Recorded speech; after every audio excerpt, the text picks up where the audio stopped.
I can't lie. I'm jealous of what Arsenal have. They rotated their whole back four. Their back 4B team is Ben White right back. And I think people forget how good he was before his injury. And he was showing glimpses of that today. Hincapia and Mosquera as the centre-back duo. They walk into Liverpool's back line right now. They walk into pretty much most back lines in world football, those two players. Just the rotation options to Saliba and Gabriel. And Lewis Skelly at left back. That is their rotation back four. That back four is better than most teams.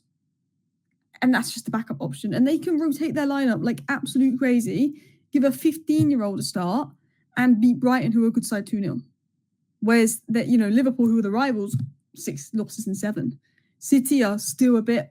Chelsea is still a bit. It's just like, it feels like it's Arsenal season. It just feels like if you're an Arsenal fan, you have so much to be happy about. And I hate this. I mean, look, I'd rather Arsenal than Liverpool, I guess, but it's not fun. So let's review what we... just click that. Hurt there when I click my finger. Let's review what we learned from Arsenal to Brighton 0. So it was very heavy rotation from Arsenal, but they can do that. Look at the rotation from Liverpool. They got pummeled. Arsenal can rotate. This reminds me of those prime City teams that were winning all those trophies because City used to have the most elite bench depth. That we used to talk about City's bench and how good it was. Arsenal have got that now. Loads of academy players, 2-0 win. I feel like if you're an Arsenal fan, you just have to be so happy right now. Your rivals are losing. Tottenham lost, Liverpool lost. You get to see Ranieri, Lewis Skelly, Dalman, Eze. There's all these, what they call hairline players.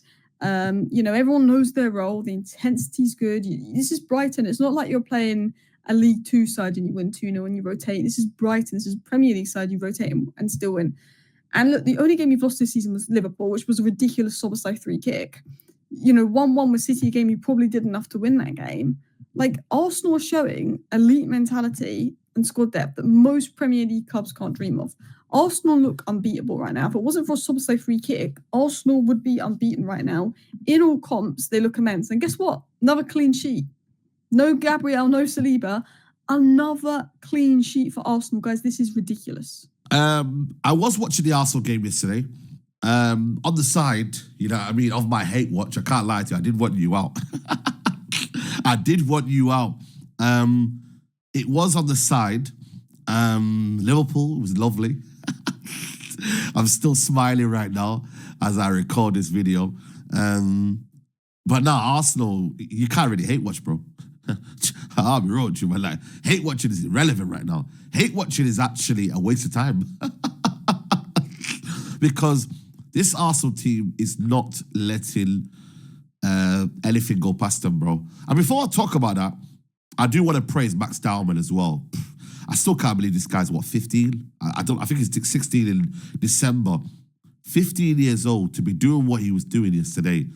So intelligent on the ball, so mature, so fearless at the same time. And his ability just to skip past people. He's playing in a men's game, but he's still a kid. And I struggle to understand the fact that he's still 15 and he's playing at this level, bro. The technical level, the technical ceiling of this guy is absolutely unbelievable. And he's a kid that will become, I don't want to speak too soon, but you can see this guy's going to be a top player. I can't lie to you, bro. Like, when you know, you know. When you know, you know, man. And Max Dalman at the minute, right now, I'm looking at a top player in the making. And he's got to keep grounded. He's got to keep level-headed. I'm sure his family will do that. Maybe Arsenal fans have got something to maybe work on that as well. But my word, man, when I was watching him yesterday, some of the things he was doing, I was like, damn, man, this is a 50-year-old kid, man. So I want to give him a shout. And yeah, 2-0 win. The goals, I think the first goal was very, very good. I can't lie to you. A little flick on from Marino, little cut back into Waneri. I thought that was a brilliant goal. I can't lie to you. Well-worked goal by Arsenal. No set pieces this time. And obviously the other goal, Saka, I thought it would have been better if the kid scored, the 17-year-old kid up front. But it was Bukayo Saka. He got the goal. 2-0 Arsenal. And listen, Arsenal did have to struggle in the first half. There was a few moments where Brighton could have scored. But Arsenal, this Arsenal team, by the way, are breaking records, bro. Can you believe it, right? Arsenal have not conceded a goal in October. right? I was going about my business. I had just done a video talking about Ethan Nwaneri, talking about Max Dowman, talking about the Carabao Cup in general, every team. And then I came across a stat which said Arsenal have conceded 0 goals in the month of October. 0 goals in the month of October. I said, nah, listen. You know when the Human Torch in Fantastic Four says, flame on, that means he's ready. That's what I had to do. I had to suit up, sit in this booth and talk about that. Because 0 goals in a whole month in all competitions is ridiculous. Competition that spread it across 3, by the way. Carabao, the Champions League, and the Premier League. 0 goals conceded. Brick wall, road block. Arsenal v Olympiacos, 2-0, 1st of October. Arsenal v West Ham, 2-0, 4th of October. Arsenal v Fulham, 18th of October, 1-0.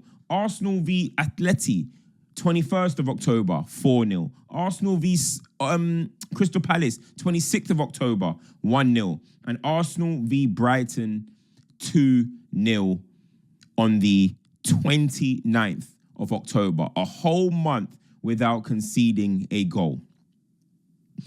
Now, everybody's talking about this Chelsea record, right? Everybody's talking about it. 15 goals conceded in the league. Arsenal so far at the moment have conceded 3 goals in the league in 9 games. It took 11 games for Chelsea to concede their 3rd goal. So right now, Chelsea are winning in that regard. But one thing that cannot happen, people, is we cannot let Arsenal have the invincible record and the 15-goal record. Because the invincible record has stood the test of time for 20... What is it? It's going to be on 22 years of nobody touching that record, right? Chelsea's one is currently lasting 20 years. People are talking about which record is harder to beat. Which record is harder to beat? There's no way we're going to let Arsenal do Invincible Stone.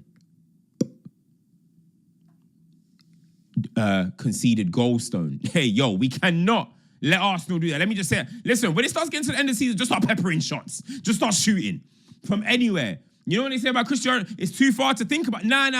There's nothing too far to think about. Let them shots off. Because we cannot let Arsenal get that record. Because their fans are going to pop their collar and talk their shit. Of course, the reason why I'm choosing to actually speak about Arsenal today, it's for a couple of reasons. In the same day that Liverpool did a lot of changes and they got knocked out at home against Crystal Palace, Arsenal made 10 changes from their normal lineup, if you want to say, with only Eze starting, actually, the only player to start, Hincapia, Mosquera, Ben White, Lewis Kelly, Kepa, Norgard, Nwaneri, Eze. Like, it is absolutely ridiculous if you want to know, like, all the changes that Arsenal have made, and they come away with, of course, the win at the Emirates. I wanted actually to start by saying a couple of things about that, which is these 3 have been very, very good in this game. Miles Kelly with the drive, the dribble, the passes, the goal that Nwaneri scored was a thing of a beauty. Actually, with the back heel from Mikel Merino. What a back heel by Mikel Merino, the link-up play.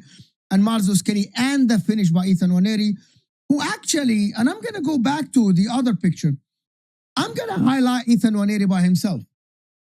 What Ethan Nwaneri offers, and I have said many times, he's actually a generational talent in terms of like the dribbling, the receiving. His first touch is absolutely immense. You can see that the guy is a risk taker. And maybe that's why, maybe, Arteta's not giving him a lot of minutes in the Premier League, because of this guy. He's a risk taker. He's out of the box guy, you know, like he gets the ball and you're off your seat thinking, okay, what is he going to do next? Is he going to dribble? Is he going to pass? Is he going to play that through pass? You know, that is Ethan Nwaneri for you.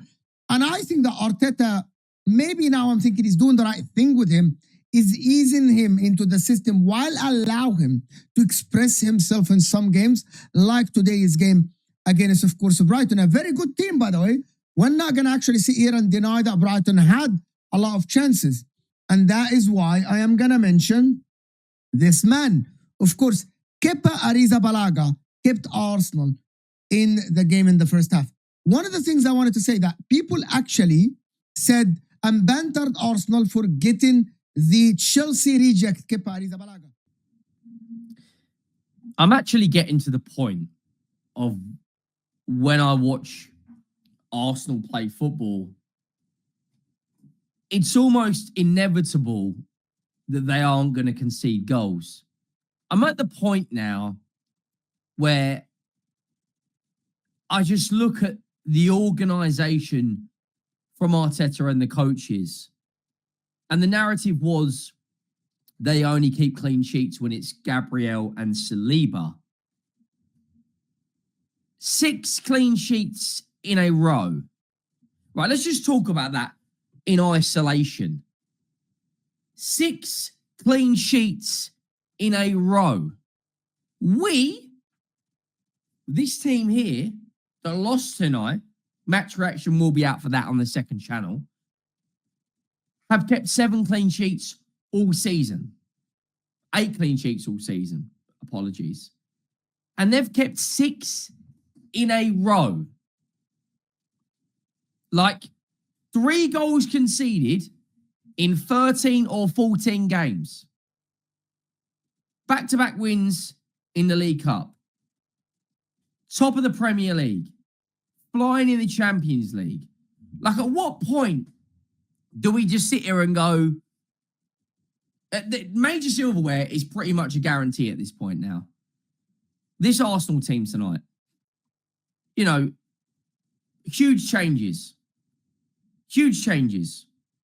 See a team that knows what they are doing. Look at a manager that knows what he's doing. When we open our mouth and see that Arsenal is the best team in the league currently by far, it goes beyond the stats, goes beyond the set pieces, it goes beyond the fact that they are first in the league or they have lost only 1 game in the league. No, it is their squad. Look at the squad that started against Brighton today and look at the team that my own manager put. Children. Many of them, some Liverpool fans don't even know their name. Lalo, History, Promise. Look at this one. Skelewu started at left back. Hinkapie, very promising at Bayer Leverkusen. He's a second centre back at Arsenal. Mosquera, White, Merino in midfield, Norgard, former captain of Nottingham Forest, Eze, star boy at Crystal Palace, Nwaneri, Dorman was very talented. Then this Anus, I don't know his own name. Then Arrizabalaga in post. This is their second team against Brighton. Brother, please like the video now, subscribe now, share now. That's the only way you can support me and this channel for absolutely free. So please do it now. Oh yeah, continue enjoying the video. My manager came out and said, if you look at Arsenal, how they played, they started 5 or 6 players and the team was still strong. Is it them that told you to go and spend your 400 million how you spent it? Is it them? You have spent it how you spent it. When you were spending it, you did not think of the squad. You last season, you used Gravenberch and you bench Endo throughout because you did not have a backup DM. This is in summer transfer window came. You did not look at DM at all. I was saying it throughout. DM, sign DM. No. Look at the proper team. Congratulations to you, Arsenal. They won 2-0. Another clean sheet. Another clean sheet. Unscorable team. Now you cannot score them.